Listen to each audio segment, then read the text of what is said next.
سلام بر شما، عظم الله اجورکم. سلام على إمامنا ومقتدانا سيما مولانا أمير المؤمنين. سلام دیرم، هر وقتiniz خیر olsun inşallah.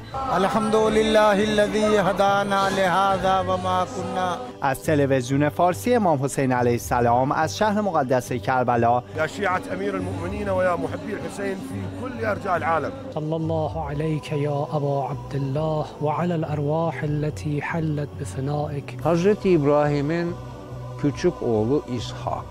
شیعیان جهان به خصوص مردم عراق در ایام منتهی به 28 صفر بواسطة الخدمة الحسينية لمن يجون الكربلاء بالأربعينية. Welcome here to poll 1114. مشايخ की शक्ल में 40 वाक की शक्ल में.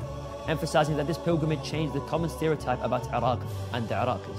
O həsrətlə ki gözyaşları axır, Allah o gözyaşlarını qəbul etsin. هنوز تا زیارتی اربعین 3 روز مونده. أنا ابن محمد المصطفى ديد من زمزم صفان مكان أغليا من. يلقي سماحة المرجع الديني على سماحة آية الله العظمى السيد الصادق الحسيني الشيرازي كلمة خاصة بمناسبة الفاجعة الكبرى لاستشهاد النبي الأكرم صلى الله عليه وآله. السلام عليكم أحبائنا متابعي قناة الإمام الحسين.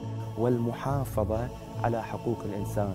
هذا الإنسان الذي قرأ عدة. I welcome the caravan of Abu Abdullah al-Hussein alayhi salam once again to Karbala. गमनाक मौके की आप तमाम हजरात की खिदमत में كلهم لا سيما أصحاب مواكب بيوتات اللي فتحوا حقيقة.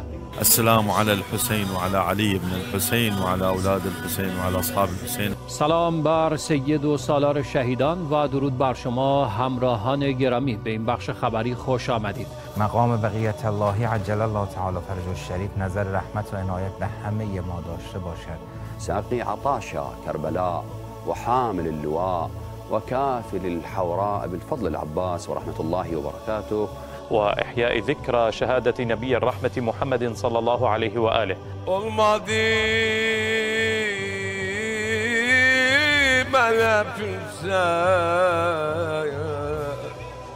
صلى الله عليكم يا شهداء الطف. پادشاه مصر شد یوسف برای اینکه گفت اول بازار بسم الله الرحمن الرحیم.